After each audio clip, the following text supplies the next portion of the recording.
Hello everyone and welcome to this special edition of The Big Game. On this show we'll recap the spring performances from all teams and we'll take a look at what's to come in the fall. But first, let's rewind to the beginning of the semester and talk about some basketball.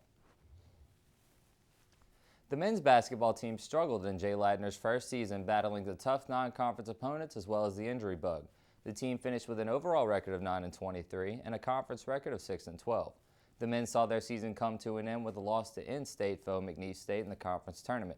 The team was led by Hammond's own Zay Jackson, who earned all Louisiana honors for his performance. The junior led the Lions in scoring, assists, and minutes. Jackson looks to lead next year's team with returning starters Joshua Fillmore and Jermichael Hawkins. Both Hawkins and Fillmore sat out most of the season due to injury, but look to bounce back next spring. On the women's side of the ball, the Yolanda Moore era tipped off with a tough non-conference schedule of their own. The Lady Lions finished with an overall record of 7-22 and 3-15 in conference. The team will be without this season's leading scorer, Elizabeth Stiles. All-Southland Conference performer Nana Poole will be one of the returning players next season that will look to protect the paint with Coach Yolanda Moore's defensive style of play. The Southeastern Baseball team continues to make impressive strides as they go into the postseason with their first ever regular season conference championship. The Lions add 11 to the list of all Southland Conference standouts as they continue their impressive spring campaign. Head coach Matt Reiser was named the Clay Gold Coach of the Year, and sophomore outfielder Jacob Seward was named the Conference Player of the Year. The Lions lead the Southland Conference in batting average, hits, and runs scored.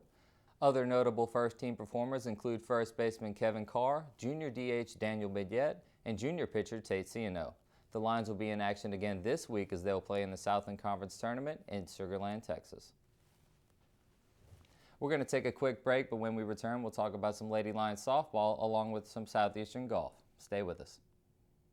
The Southeastern Channel offers a lot for a sports fan. Coaches shows, interviews with student athletes. Football games, baseball games, basketball games. I enjoy watching the coaches' insight programs after the online tracks because it does give our fans an insight of what happened during the game. I enjoy watching the big game. You know, it gives me an opportunity to keep up with Southeastern athletics on a weekly basis. You know, not just football, baseball, basketball, but all even the smaller sports, you know, like soccer and volleyball. One of the things I've enjoyed most through the years watching is the production of the glory years. It's a history, it's a documentation of where we've come from around here. Solidified the reason why we brought Southeastern football back. When the Southeastern Channel replays games, it helps the students be able to catch up and see what's going on. I like to watch the baseball games and the football games. It's the only time I get to watch Southeastern football is I get to see it on television. I don't ever have time to go.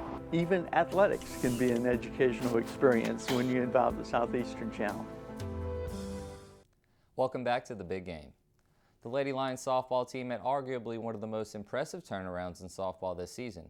After finishing with an overall record of 19-29 and 10-17 in conference a season ago, the Lady Lions turned this season around with the help of some newcomers. Sydney Booker, Kenzie Nichols, Katie LaCour, and Amber Sathers highlighted a Lady Lions team that at one point this season was on top of the Southland Conference.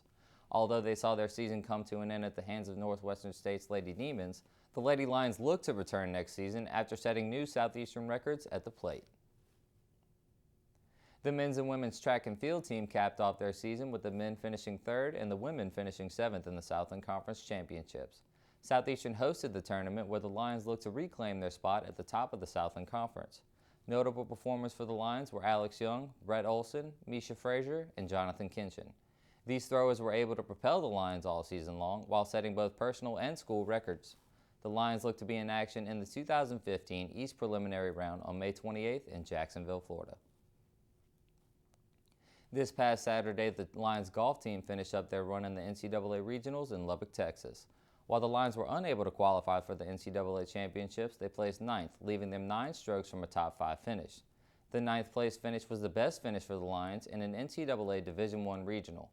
Senior Grady Brain finished his career in a Lions uniform, finishing it in a tie for 14th place, shooting 1 under par.